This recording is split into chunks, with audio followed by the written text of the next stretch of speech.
عسلامة الناس الكل مرحبا بكم في فيديو أخرى على الشانل متاعي Serial Reader Liseuse en série. اليوم on va parler d'un de mes auteurs français préférés et surtout d'un de mes auteurs de polar thriller préférés اللي هو فرانك تيلي. C'est l'un des plus populaires زادا اليوم نلقاوه ديما في لي توب فونت. Il a le saga الماغنوم اوبس نتاعو la saga la fameuse saga Lucie Annabelle ou Franck Charcot. Donc, où il a des one-shots à côté, des livres qui sont indépendants, qui peuvent se lire indépendamment de la série. On va commencer par cela, les one-shots, les stand-alone. C'est vrai que j'ai découvert Franck Tilly avec la série Charcot and Belle, mais maintenant que j'ai lu presque tous ses romans, j'ai une petite préférence quand même pour les one-shots. Il a une spécificité, il écrit d'habitude dans le thriller scientifique, la série, on peut appeler la série Charcot Annabelle des thrillers scientifiques. Ma femme a des éléments de la biologie, de la médecine, de l'histoire, les romans, mais ça reste du thriller, des enquêtes policières, un tout petit peu classique quand même. Par contre, les one-shots, c'est tout autre chose, c'est un autre trip. Ou d'ailleurs, chaque one-shot est différent de l'autre. Et ça, je trouve ça très fascinant déjà. Mais il a, Franck Tillier, fait les one-shots, il a cette obsession, le mémoire, les rêves, le mécanisme, les méandres de la psyché humaine. Ce sont tous pratiquement des thrillers psychologiques. Et ça, vraiment, j'adore. يدخل بيك هكا dans les méandres de la psyché et c'est très fascinant. D'ailleurs يحكينا على certaines maladies ou à certaines affections psychologiques ou psychiatriques mais le point de vue نتاع le protagoniste, le personnage principal يبدا عنده l'affection هذيك la pathologie هذيك et donc on la connaît هكا d'une façon très intime ou bien sûr ça retentit بالكدا على l'intrigue ou à l'histoire ou الكل. Le premier one-shot qu'il a sorti, donc La forêt des ombres, les éditions Houni, Le Passage. C'est un livre que j'ai vraiment kiffé. C'est un huis clos. Pour les huis clos, il en a écrit 3. Le premier, La forêt des ombres, en bas de Vertige, en bas de Puzzle. Que j'ai surkiffé La forêt des ombres. C'est un huis clos très très noir, très très sombre. Zeda, un auteur thématique, l'écrivain, Zeda un peu torturé, l'écrivain en général du polar. Zeda, c'est un thème, il est cher à Franck Tillier. Donc, pour la petite histoire, je l'ai lu, je pense, je le lisais les jours qui précédaient mon mariage. Donc, je l'ai terminé, on était avec les filles dans un spa, massage relaxant, machin, où j'étais en train de lire La forêt des ombres.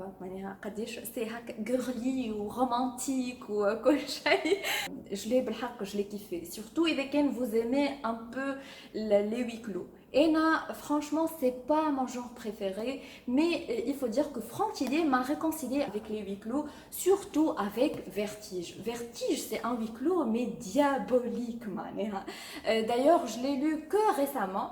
Je l'ai lu d'une traite, j'ai pas pu m'arrêter. Mais la première scène, le personnage principal, dans un gouffre au milieu de nulle part avec 2 inconnus. Il est enchaîné donc le poignet. L'autre personnage, il est enchaîné le cheville. Et un autre personnage, il est libre de ses mouvements. Et il porte un masque métallique. Déjà, d'imaginer le truc, c'est horrible.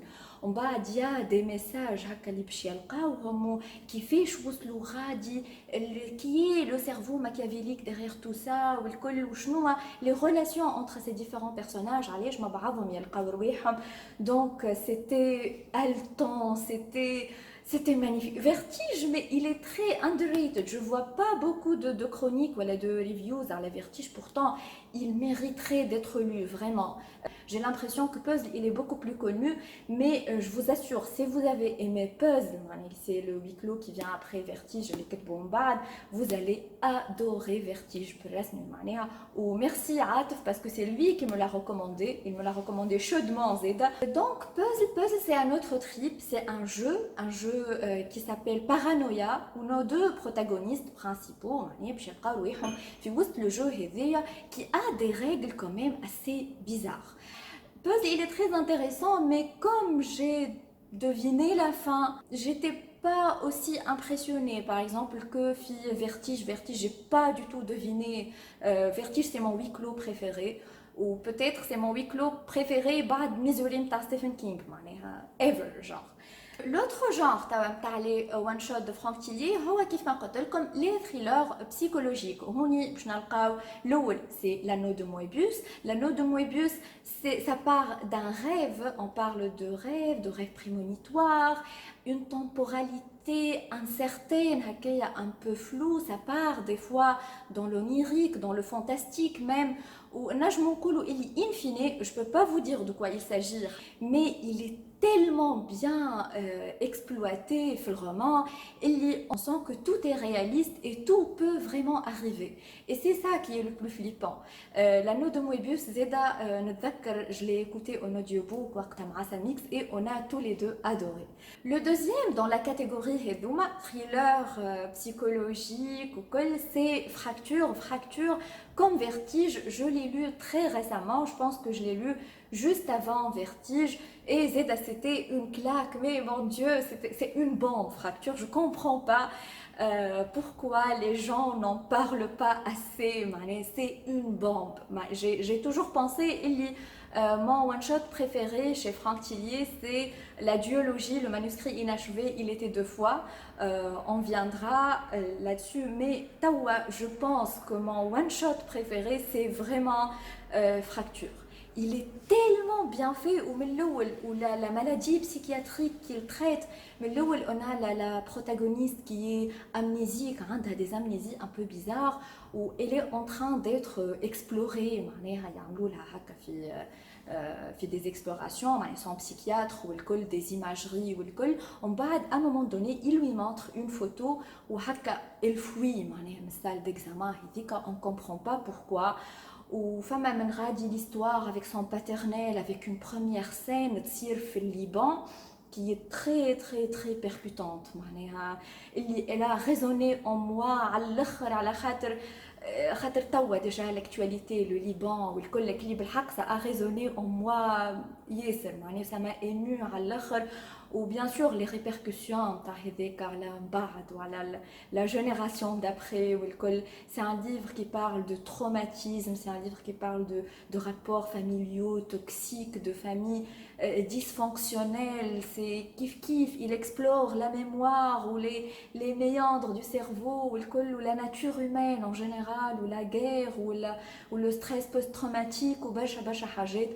Donc je vous invite très très très chaudement à lire Fracture. Bad Fracture, donc il y a Rêver.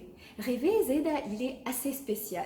Alors c'est la première fois que je lis un roman, surtout un roman policier, où le personnage principal, Abigail, je pense, elle a une narcolepsie. C'est une maladie très peu connue. Scientifiquement, bon, la médecine, on l'étudie, mais elle est très peu connue dans la société, et donc en général les narcoleptiques ils sont un petit peu stigmatisés. Et Abigail a une forme très avancée de narcolepsie, et donc qui peuvent tomber en fait dans le sommeil tout d'un coup sans préavis, et donc تحلم هي qui تبدا في les crises نتاعها نتاع الكاتاليبسي.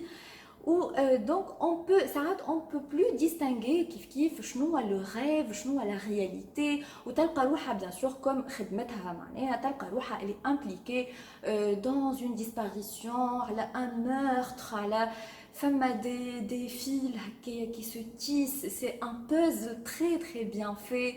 وحتى كان pour certains كيفينا ولا كيما امنا صاحبتي qui on a deviné un peu la fin par rapport à un élément de l'histoire, mais quand même il y a des surprises, je vous assure, il y a des twists qu'on n'a pas deviné, que c'est impossible quasiment de les deviner. Ou à part, au-delà de la fin, voilà, du twist, tout le roman, il est haletant, il est bien fait, il te prend, tu vis avec elle la souffrance, t'as le rêve, dans l'éveil, dans le rêve, ou des fois le rêve il est plus horrible que ce qu'elle vit déjà, ou le vécu il est très difficile déjà, son passé, ou il est traumatisant.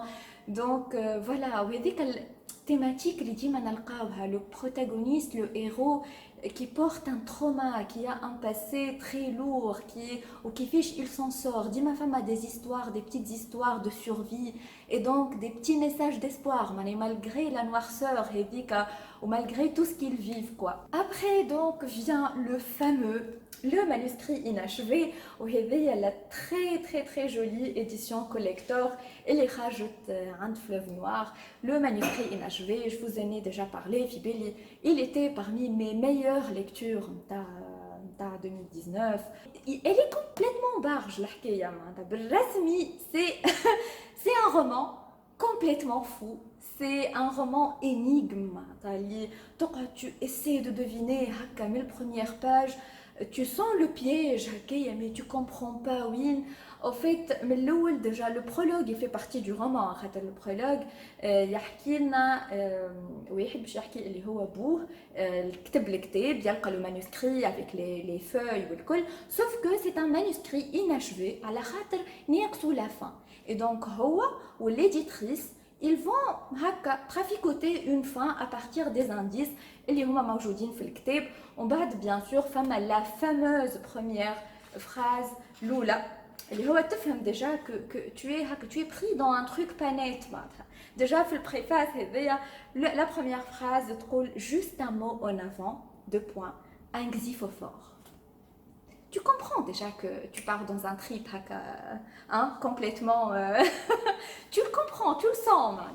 On bad effectivement. C'est un jeu, femme a des palindromes. Les palindromes, ils sont soulignés. C'est un bouquin, il m'a rendu un peu folle. Je me suis retrouvée avec des feuilles, des papiers ou stylos, ou j'essaie de faire des combinaisons ou pour comprendre. Dès que j'ai terminé le livre, j'étais furieuse contre la fin. J'ai pas du tout aimé la fin. Et puis,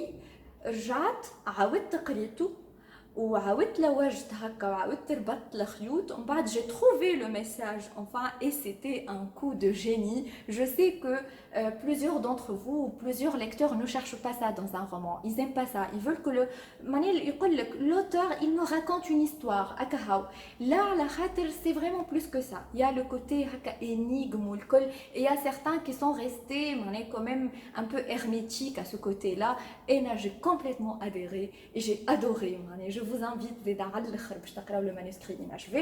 Le manuscrit inachevé, il est viscéralement lié. Le manuscrit inachevé, c'est pas vraiment un tome 2, disons que c'est une suite indépendante. Il était 2 fois, le dernier de l'auteur. C'est une suite indépendante, mais quand même pour bien l'apprécier, il faut avoir lu le manuscrit inachevé. Je vous invite à le manuscrit inachevé avant d'attaquer Il était 2 fois. Auquel le manuscrit inachevé, et c'est un trip de malade, c'est un coup de génie de fou. Il était 2 fois, c'est un degré au-dessus. C'est la folie, il a pris whole level. Déjà, la première scène, c'est un personnage qui se réveille dans un hôtel, qui a perdu 12 ans de sa vie. Il les a oubliés. Elle est disparue, déjà. Donc, quand elle est encore disparue, il n'y a aucun signe d'elle, mais ma femme, je les 12 ans, et donc il essaie à la fois de reconstituer le puzzle dans les 12 ans, au final, il essaie encore de retrouver la trace de sa fille, de la retrouver vivante ou elle est morte. Qu'est-ce qui lui est arrivé?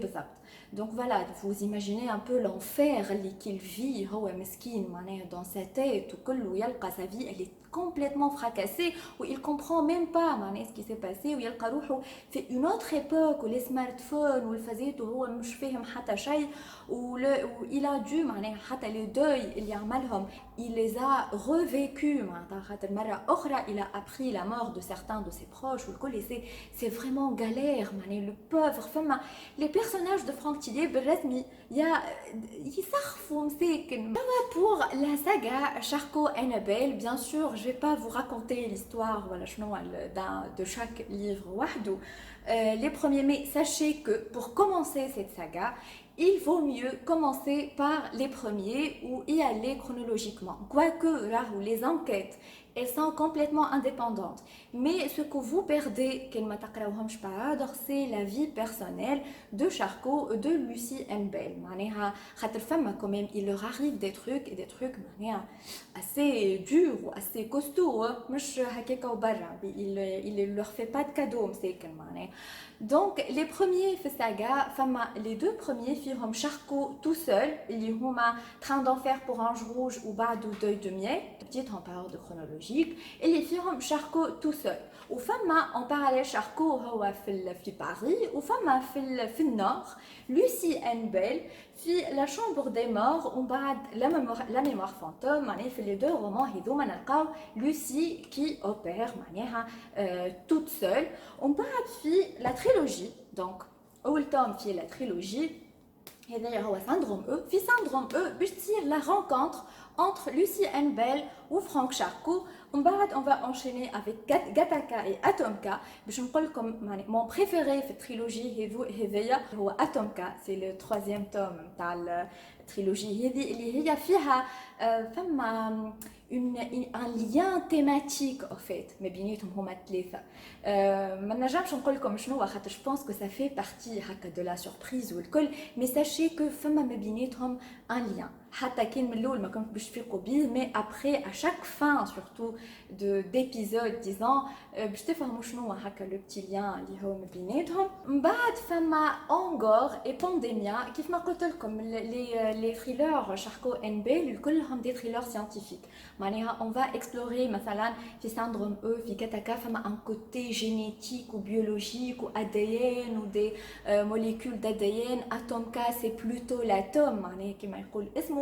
هوني Angor donc كما من الاسم Angor ça fait cœur donc voilà hein, c'est en relation avec les cœurs.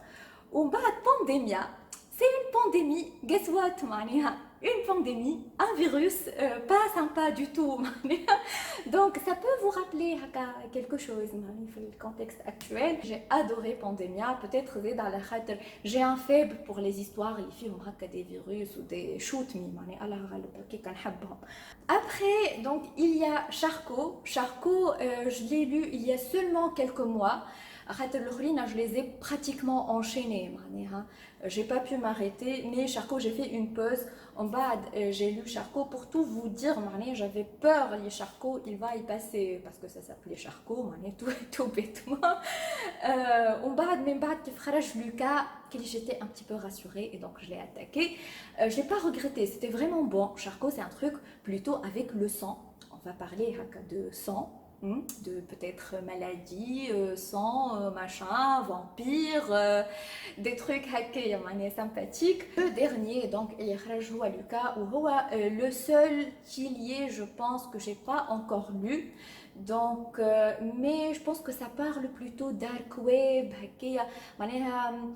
il s'est un peu éloigné mais les sujets d'habitude.